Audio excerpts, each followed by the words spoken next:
Even though it is the largest country in the world, Russia has an indefensible and unforgivable territory. The core of Russia, which runs from the Volga grain belts up through Moscow proper, is without any natural geographic barrier. This is why the country has traditionally anchored its territory to major geographic barriers far from its core in order to keep foreign powers distant.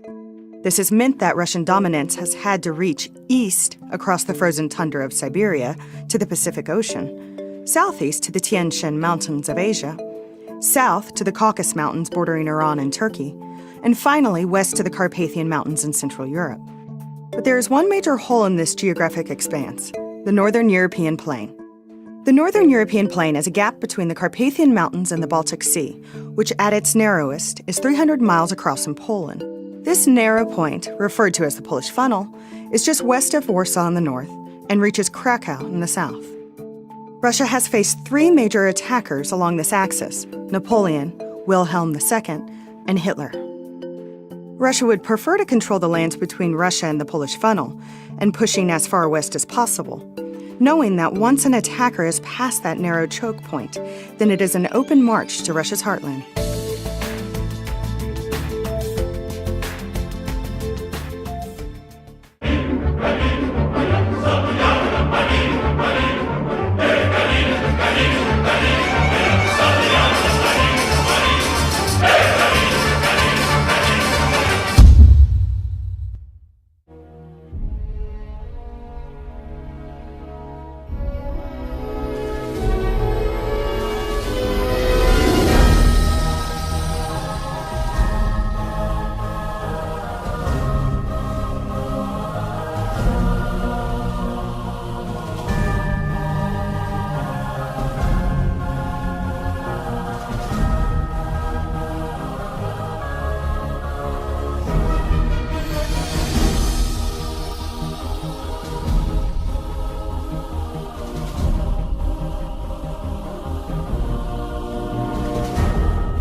Russia, the world's largest country, with immense natural resource, a consumer market of over 140 million people, and massive demand for international products, services and skills.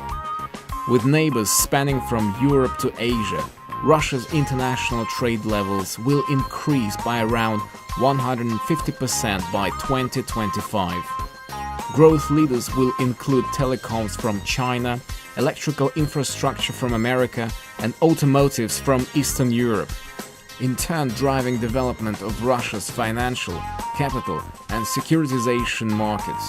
But despite its obvious appeal to foreign businesses, Russia remains a challenging market to access. Its sprawling geography, considerable language barrier, and the shortage of modern workforce skills are compounded by weak infrastructure, lack of available financing, grey market economy, heavy bureaucracy, and difficult legal process. Moscow, the world's fifth largest city, is the heart of Russian business. It has more billionaires than any other and charges accordingly. Hotel rooms here are the world's most expensive, so ensure you budget accordingly. The industrial hub of St. Petersburg, Russia's second city, lies an hour and a half by air or between 4 to 8 hours by rail to the northwest. And you will definitely want to take a plane if traveling to Vladivostok, the far eastern port city, assuming greater significance as Russia enters the Pacific century. The 9,200-kilometer journey on the Trans-Siberian Railway can take 7 days by rail, but only 9 hours by air. Doing business in Russia requires adapting both to a formal and rigid legal system and an unfamiliar and often complicated bureaucracy.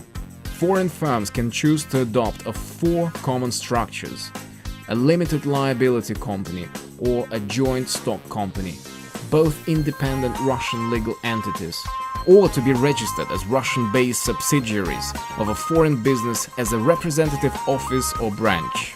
Incorporation can be a laborious process with multiple filings at the State Registration Chamber, the Federal Tax Service, the State Statistics Committee, Social Insurance Fund, and Pension Fund.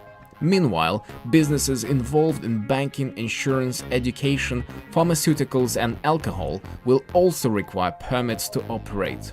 The Russian government taxes at 18% VAT, 20% corporation, 13% income tax for residents, 30% for non-residents, and a 30% social insurance payment. Securing working visas for non-Russian staff remains a challenge, requiring the involvement of the local employment center, the Federal Immigration Service, the Immigration Department, and Tax Office. Like other rapidly modernizing markets, Russia offers huge rewards for foreign businesses looking for international opportunities, but is not without risks and complexity. In Russia, it pays to have a guide.